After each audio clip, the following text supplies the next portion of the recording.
नमस्ते। चलिए आज समझते हैं कि मिडिल ईस्ट में जो जियोपॉलिटिकल टेंशन बढ़ रही है, जैसे कि ईरान इजरायल के बीच का संघर्ष, उसका भारत की अर्थव्यवस्था और हमारे रोजमर्रा के खर्चों पर क्या और कैसे असर पड़ता है। ये सिर्फ किसी दूर देश की खबर नहीं है, बल्कि इसका सीधा सीधा कनेक्शन हमारी जेब से है। तो आइए इस कनेक्शन को समझते हैं।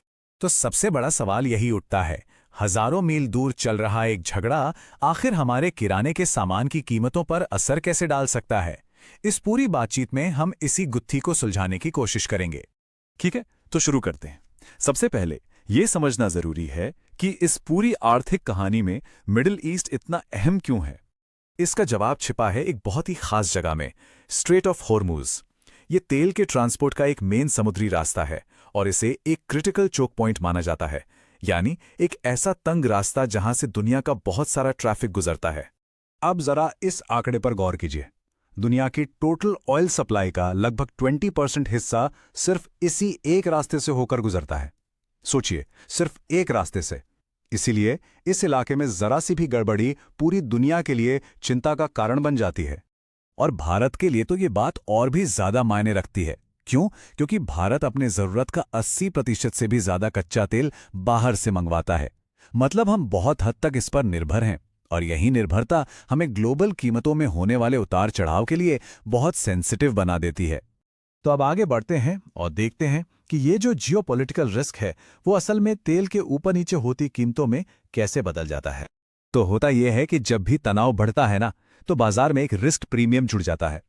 इसका मतलब यह है कि सप्लाई में रुकावट आएगी, सिर्फ इस डर से ही कीमतें बढ़ने लगती हैं, भले ही असल में सप्लाई रुकी ना हो। और इसी वजह से कभी कभी कच्चे तेल की कीमतें $100 प्रति बैरल के भी पार चली जाती है। लेकिन एक बात और है, ये कीमतें बहुत ज्यादा अस्थिर होती हैं, मतलब ऊपर नीचे होती रहती हैं।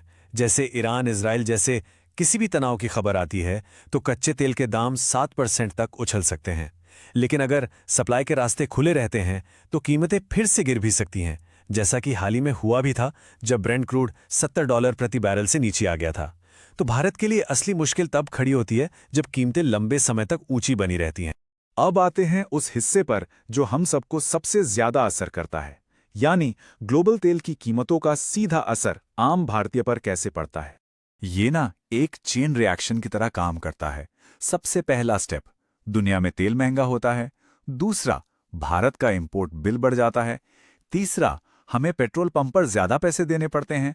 और चौथा और सबसे जरूरी, ये असर पूरी इकोनॉमी में फैल जाता है और महंगाई को बढ़ा देता है। और ये सिर्फ कोई हवाई बात नहीं है, इसके पक्के आंकड़े हैं। एक विश्लेषण बताता है कि अगर ग्लोबल तेल की कीमतों में 10% की बढ़ोतरी होती है तो भारत में महंगाई 0.5% तक बढ़ सकती है। ये कनेक्शन बहुत ही सीधा और असरदार है। और देखिए, महंगाई का मतलब सिर्फ पेट्रोल का महंगा होना नहीं है। जब डीजल महंगा होता है तो ट्रकों का भाड़ा बढ़ जाता है और फिर सब्जियां, फल, रोजमर्रा का सारा सामान महंगा हो जाता है। याद है ना कैसे अचानक प्याज, टमाटर के दाम आसमान छूने लगते हैं? ठीक वैसे ही इसी तरह खेती में इस्तेमाल होने वाली खाद महंगी हो जाती है, जिससे खाने पीने की चीजें महंगी हो जाती हैं। और फैक्ट्रियों में भी एनर्जी की कॉस्ट बढ़ने से वहां बनने वाला सामान महंगा हो जाता है। अब थोड़ा और बड़े लेवल पर देखते हैं कि तेल की ये बढ़ती कीमतें पूरे देश के बजट पर कैसे दबाव डालती हैं। देखिए, सरकार के बजट पर ना 3 तरफ से मार पड़ती है। पहला, इंपोर्ट बिल बढ़ने से देश का व्यापार घाटा यानी ट्रेड डेफिसिट और बढ़ जाता है। दूसरा, लोगों को राहत देने के लिए सरकार पर एलपीजी और डीजल पर सब्सिडी बढ़ाने का दबाव बनता है। और तीसरा, तेल खरीदने के लिए हमें ज्यादा डॉलर चाहिए होते हैं, जिससे रुपया कमजोर होता है। और जब रुपया कमजोर होता है तो बाकी सारे इंपोर्ट्स भी अपने आप महंगे हो जाते हैं। चलिए अब जरा दोनों सूरतों को आमने सामने रखकर देखते हैं। मतलब जब तेल महंगा हो तब क्या होता है और जब सस्ता हो तब क्या। यहां तस्वीर बिल्कुल साफ हो जाती है। एक तरफ जब तेल $100 प्रति बैरल से ऊपर जाता है तो महंगाई बढ़ती है, बजट का घाटा बढ़ता है और रुपया कमजोर होता है। दूसरी तरफ जब तेल $60 से $70 की रेंज में रहता है तो महंगाई काबू में रहती है, बजट को राहत मिलती है और व्यापार घाटा भी कम होता है। तो चलिए, अब तक हमने जो भी समझा उसे फटाफट एक बार फिर से दोहरा लेते हैं, ताकि सारी बातें दिमाग में अच्छी तरह बैठ जाएं। तो पूरी कहानी क्या है? शुरू होती है मिडिल ईस्ट के तनाव से, फिर दुनिया भर में तेल के दाम ऊपर नीचे होते हैं। इसका असर भारत में पेट्रोल डीजल की कीमतों पर पड़ता है, जिससे महंगाई बढ़ जाती है। और आखिर में देश के बजट और रुपए दोनों पर दबाव पड़ता है। तो निचोड़ बस इतना सा है, तेल अगर सस्ता है तो बजट और आम आदमी दोनों को राहत मिलती है, और अगर तेल महंगा हुआ तो दबाव हर तरफ महसूस होता है। तो अब आप बताइए, अगली बार हमें किस आर्थिक मुद्दे को इसी तरह आसान भाषा में समझना चाहिए? अपने सुझाव हमें कमेंट्स में जरूर बताइएगा।